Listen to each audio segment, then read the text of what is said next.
Good afternoon. This is John Brown with the GIS procurement team. Today we're going to be discussing the supplier performance management cycle. We'll be discussing the supplier scorecard strategy and how that will drive supplier accountability and a Whirlpool supplier dialogue. As part of our scorecard strategy, you will be receiving an email that will prompt you to go and provide feedback on whatever vendors you have been assigned.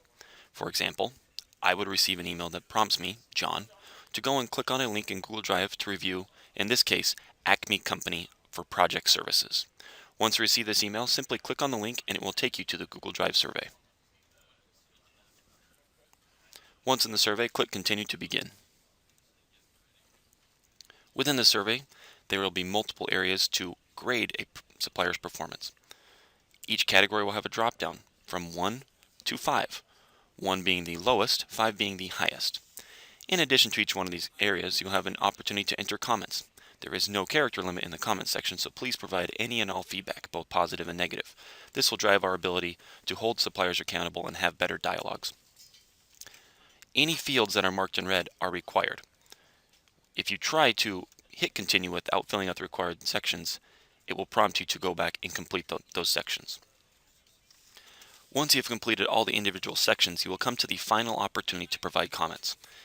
In this area, we're asking for any and all generic comments you may have about that vendor. In this case of Acme, I may say that I work with them on a day-to-day basis and I find them very good in certain categories and very bad in others. Once I've entered those comments, I then give my overall rating as 1 being the strongly disagree that this is a good vendor to strongly agree that this is a good vendor.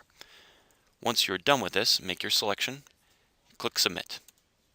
And that completes the process for the scorecard. Once you have delivered these results, we will compile them. Now we're going to show you what we're going to do with all of the scorecard results and how we're going to drive a supplier dialogue and hold them accountable with the feedback.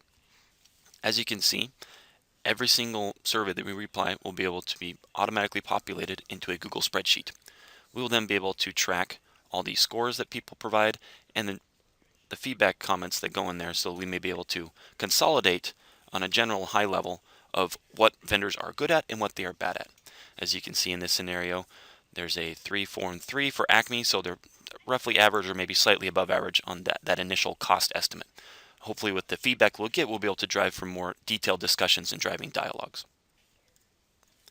Upon receiving that feedback, we will then incorporate it into some PowerPoints that will allow us to create bar graphs and comparison charts of how each vendor scored. This is an individual scorecard that shows Acme Company's responses across risk and compliance, partnership technology, quality, flexibility, delivery, and cost.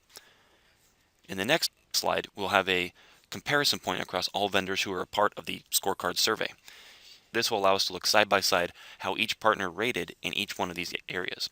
From this, we hope to drive better accountability with our vendors, identify actions of where they can improve, and have a better dialogue on an ongoing basis between the team and all of our vendors.